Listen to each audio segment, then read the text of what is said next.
Thank you very much, Chairman. I fully support Deputy Michael McNamara's amendment, and I'd like to talk on a situation where there is a lot of issues in relation to agriculture and problems out there. I've just left the Agricultural Marine Committee, where we've been all evening discussing the prices of fertiliser, Minister. It's a shocking situation where farmers found themselves last year, almost got them gone bust, trying to purchase fertiliser at an extraordinary price. And, you know, we're looking at the report telling us that it wasn't just because of the war in Ukraine. This happened because the price is on the way up in 2021. But what, and it was a question I asked the farm organisations, and there wasn't one with a dissenting voice. They felt you didn't intervene, Minister. You should have intervened. You know, we look at the Consumer Protection Agency. Why didn't they intervene? We're paying an astronomical amount of money of a difference in the purchase of fertiliser in Ireland in comparison to the UK. But then, from one province to another and one county to another, there's huge price differences also. Down in my own constituency, Cork South West, quite a lot of farmers were angered with me that I wasn't able to put up the fight to force someone to make some change, and farmers paying at that time maybe €300 extra for a pallet of urea. It's an astonishing situation. Farmers need to survive. There's no, the way you're going, you know, and you're treating farmers like as if you want to be all working donkey and carts and spreading a bit of dung at the back.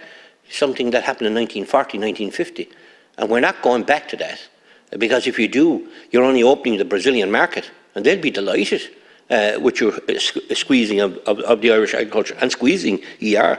Because I was in Fernandes, which is a good bit outside my own constituency, last Friday week, after an invitation by farm organisations to stand on the farm of a dairy farmer with 71 cows, a nice farm, we'll say.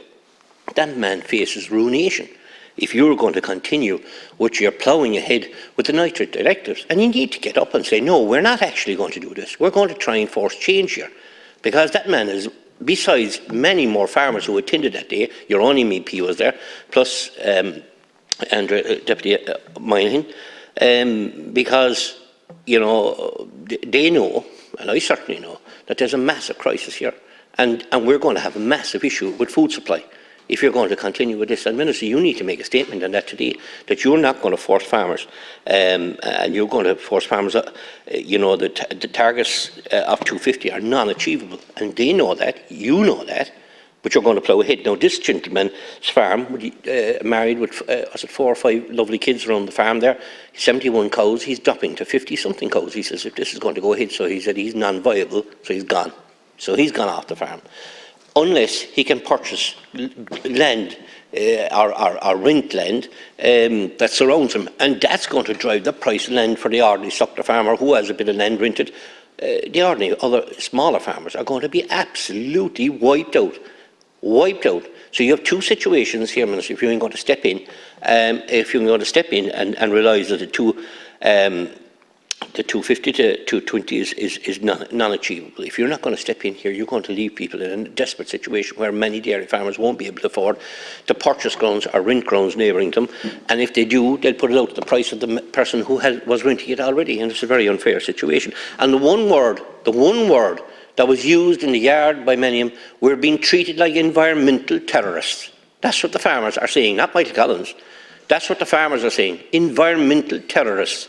That's an astonishing situation that Fine Gael and Fianna Fáil have left Irish agriculture, to think that the dairy farmer and the suckler farmer feel like they're environmental terrorists, and they're one of the best in the world. That's the saddest point we're trying to make here. They're the best, they're the most greenest in the world, they're the most purest in the world, and they're being treated terribly.